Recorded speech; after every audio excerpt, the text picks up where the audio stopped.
नमस्ते। बिहार चुनाव के खत्म होने के बाद से जो मताधिकार का प्रयोग लोगों ने किया, उसके बाद से जब ये पूरी तरीके से चुनाव संपन्न हुआ और एग्जिट पोल का जो आंकड़ा है वो आने लगा।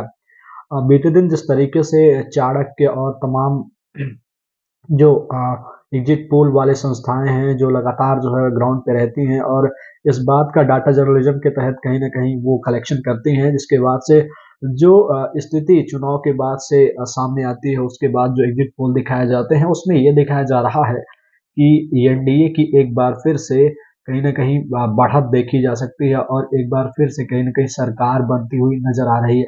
फिलहाल जो एग्ज़िट पोल है वो कहीं न कहीं आंकड़ों पर ही दिखाए जाते हैं। अभी आने वाले समय में जो मूल चीज़ें हैं वो आने बाकी हैं। जो रिज़ल्ट्स हैं, जो फाइनल रिज़ल्ट्स हैं वो कहीं न कहीं आने बाकी हैं। तो कहीं न कहीं वो सभी प्रत्याशी इनको लेकर अ, बहुत भावुक होने की ज़रूरत नहीं है। अगर आपने जहाँ भी वोट डाला है, अपने कैंडिडेट्स को जिसे भी आप जिता रहे हैं या जनता जिसे भी जिता रही है, वो कहीं न कहीं जनता का आने वाले समय में फरमान माना जाएगा।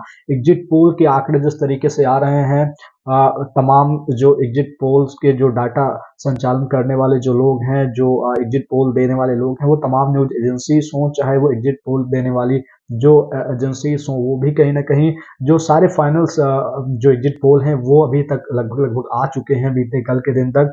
और आने वाले समय जो रिजल्ट्स है वो है उसको लेकर कहीं न कहीं आपने देखा होगा कि एग्जिट पोल जो है वो एक ऐसे पोल होते हैं जो ख़ास तौर पर उसके इर्द-गिर्द ही जो रिजल्ट्स हैं, जो आंकड़े हैं वो देखते हैं। फिलहाल ये फाइनल आंकड़े नहीं हैं, अभी जो आंकड़े हैं, जो मूल आंकड़े हैं वो आने अभी भी बाकी हैं। लेकिन ये जो एनडीए को बढ़त मिलती हुई नज़र आ रही है, वो कहीं न कहीं ये ज़रूर दिखाती है कि आने वाले समय में एक बार फिर से एनडीए की सरकार बिहार में बनने जा रही है। चाहे वो कोई भी एग्जिट पोल हो, आप सड़क की बात कर लें, पीपल्स रिपब्लिक, तमाम जो एग्जिट पोल देने वाली वो एजेंसियां हैं वो लगातार ये दिखा रहे हैं कि एनडीए की कहीं ना कहीं वो सारी जो एजेंसियां हैं वो 100 से ऊपर की अबब की जो बढ़त है वो कहीं ना कहीं दिखा रही हैं। और 140 143 दैनिक भास्कर में 143 से लेकर 145 46 सीटें जो है वो दिखाई गई हैं। तो इसी तरीके से न्यूज पिंच की अगर बात करें, एक बड़ा चैनल, नया चैनल जो लगातार जो है जनता के बीच घूमते हुए दिखाया गया, तो उस पे भी जो एग्जिट पोल है वो भी एनडीए को बढ़ता हुआ दिखाई दे रहा है। वहीं बात की जाए अनंत सिंह वाले सीट पे, वहां अनंत सिंह जो एक हॉट सीट हो गई, बाहुबलियों की सीट मानी जाने लगी, क्योंकि वहां लगातार जो है तमाम तरीके के वाद विवाद हुए, लड़ाइयाँ हुई, जिसको लेकर ये कहीं ना कहीं पूरे देश भर में ये सीट जो है हाईलाइट हुआ। तो वहां अनंत सिंह को तमाम जगहों पे हारता हुआ भी दिखाया जा रहा है। जो फाइनल रिजल्ट्स हैं वो अभी आने बाकी हैं, लेकिन जो महागठबंधन है उसको लेकर कहीं ना कहीं एग्जिट पोल में तो चिंता का विषय जरूर है। अ, एक बड़ा सवाल ये कि प्रशांत किशोर अगर इस तरीके का प्रदर्शन, जिस तरीके से सोशल मीडिया पे और अलग-अलग जगहों पे उनका जो प्रदर्शन था वो देखा जा रहा था, जिस तरीके से वो कैंपेनिंग कर रहे थे, उसको लेकर जो स्थिति जन स्वराज की दिख रही है वो कहीं न कहीं भयावह है।